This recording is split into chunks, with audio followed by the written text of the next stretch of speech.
belajar, bolehlah kita berdoa kepada ketua kelas. Silakan siapkan teman-temannya untuk berdoa. Ista'id. Iko hamdala. Iqra basmalah. Baik.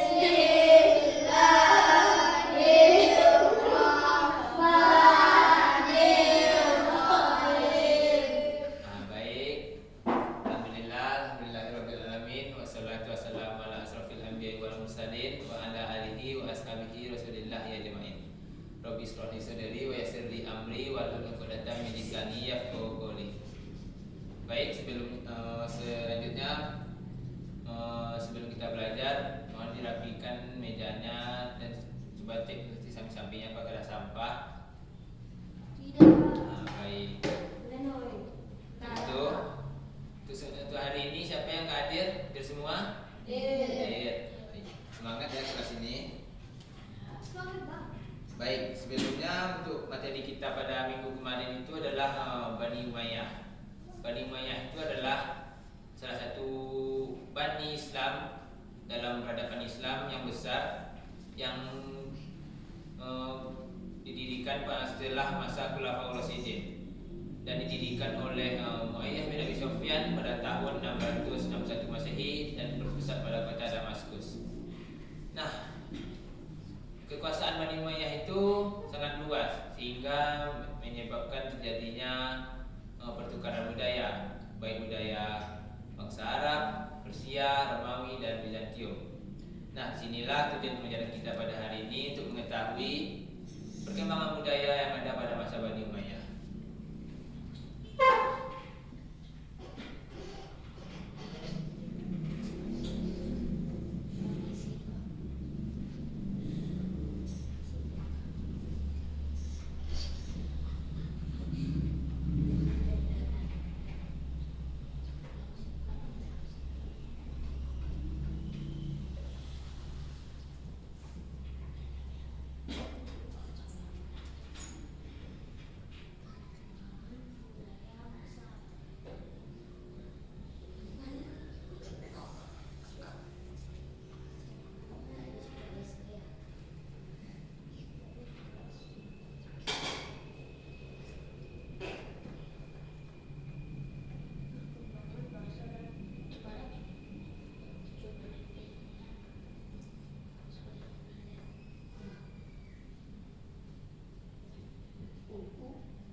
Nah, perkembangan yang pertama itu ada perkembangan bahasa dan sastra. Nah, perkembangan yang paling terkenal pada perkembangan bahasa dan sastra itu adalah perkembangan bahasa Arab. Nah, pada masa Khalifah Abdul Malik bin Marwan, bahasa Arab ini dijadikan bahasa resmi dalam administrasi pemerintahan, yang sebelumnya masih menggunakan bahasa Persia dan bahasa Yunani. Nah, yang selanjutnya itu ada dalam perkembangan bahasa dan sastra itu ada perkembangan ilmu tata bahasa dan ilmu nahwu. Salah satu tokoh yang terkenal pada ilmu ini adalah Abu Al-Aswad Ad-Du'ali. Selain itu ada yang berkembang sastra Arab. Sastra Arab di sini berkembang seperti puisi, yang salah satu penyairnya itu ada Al-Farasdan, Jarir Ibnu Atiyah, dan Al-Ahtar. Puisi pada masa ini digunakan sebagai kritik sosial, pujian terhadap penguasa dan kehidupan bermasyarakat. Sampai di sini paham Anda semua?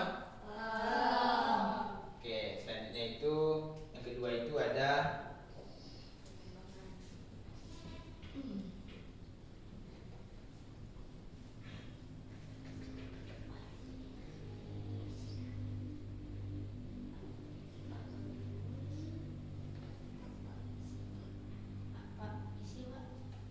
puisi. Ya, boleh, silakan.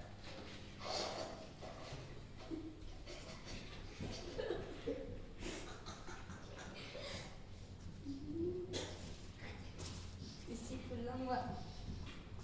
Apa? Isi pulang. Satu-satu duluan. Nanti kalau udah masuk dia baru bergantian ya. Ini pulang.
Nah, jadi yang kedua itu ada perkembangan arsitektur dan seni bangunan. Salah satu bangunan yang terkenal pada masa Bani Umayyah itu ada yang namanya Kubah Batu atau Dome of the Rock yang didirikan oleh Khalifah Abdul Malik bin Marwan di kota Yerusalem. Nah, ciri-ciri dari Kubah Batu ini adalah memiliki kubah besar yang dihiasi dengan kaligrafi Arab yang indah. Nah, kubah batu ini menjadi salah satu simbol penting dalam arsitektur Islam pada masa-masa. Nah, yang selain itu ada bangunan yang terkenal itu ada yang namanya Masjid Umayyah yang didirikan oleh Al-Walid I atau Khalifah Al-Walid bin Abdul Malik yang memiliki ciri-ciri itu memiliki lapangan yang luas serta menara dan desain mosaik yang indah. Sampai di sini paham Anda semua? Baik, kita lanjut. Yang ketiga itu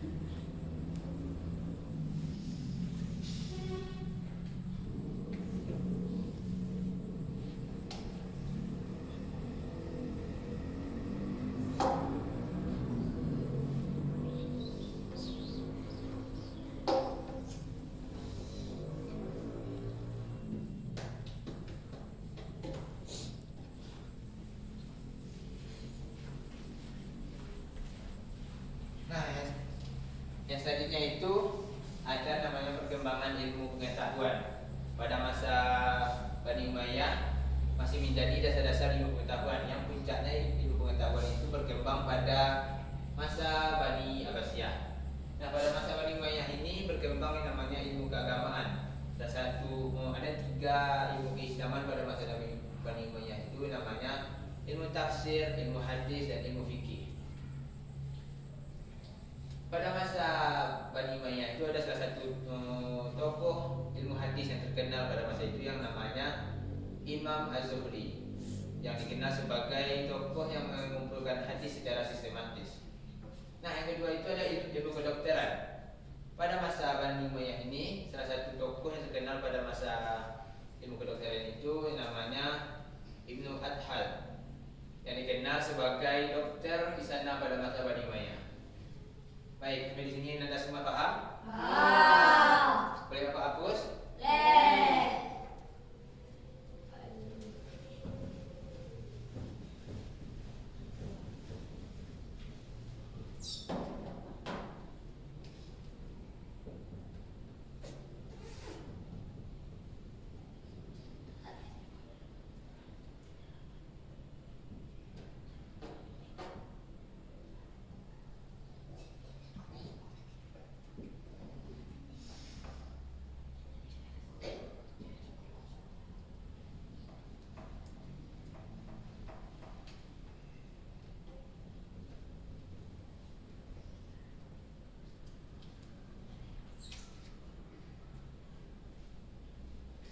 Nah, oke. Yang keempat itu ada perkembangan sosial dan budaya masyarakat.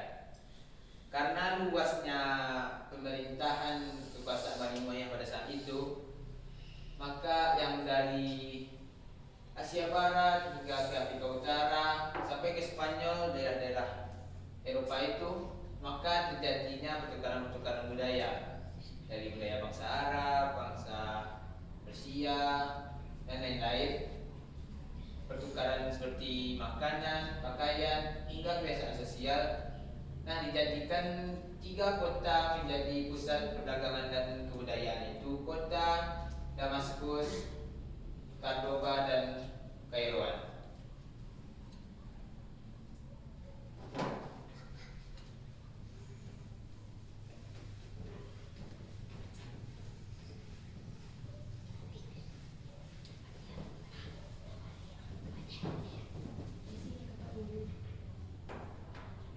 Kenapa?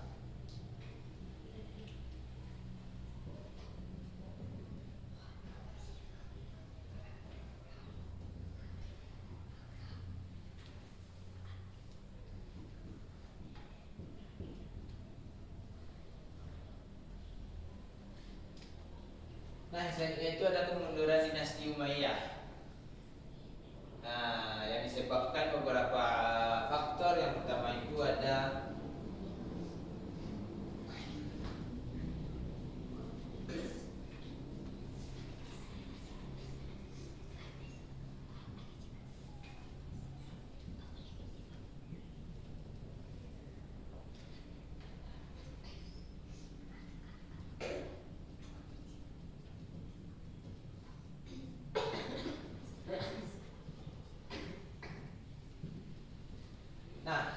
beberapa yang menyebabkan kemunduran dinasti Umayyah itu. Pertama, konflik keluarga.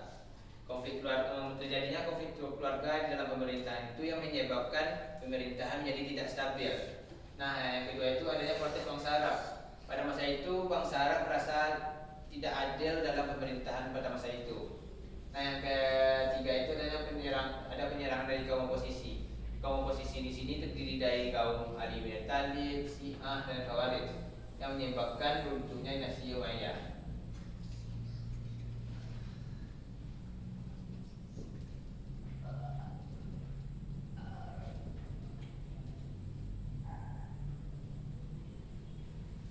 Nah, tinggal satu lagi yaitu adanya kekuatan baru yang menyebabkan dinasti Umayyah ini mundur, yaitu datangnya dinasti Abbasiyah.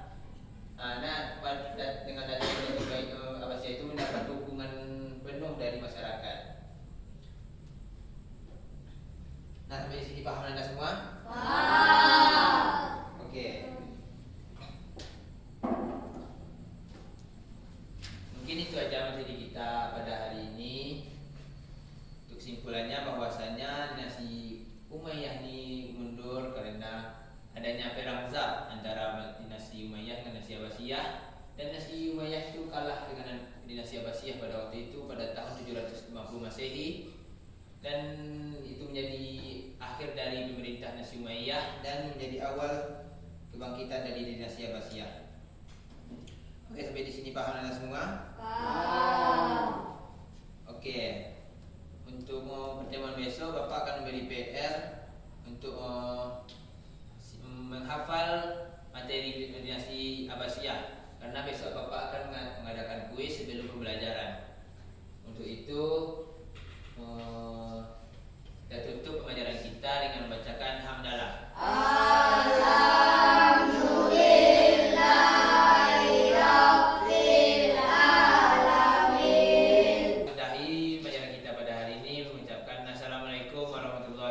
wabarakatuh.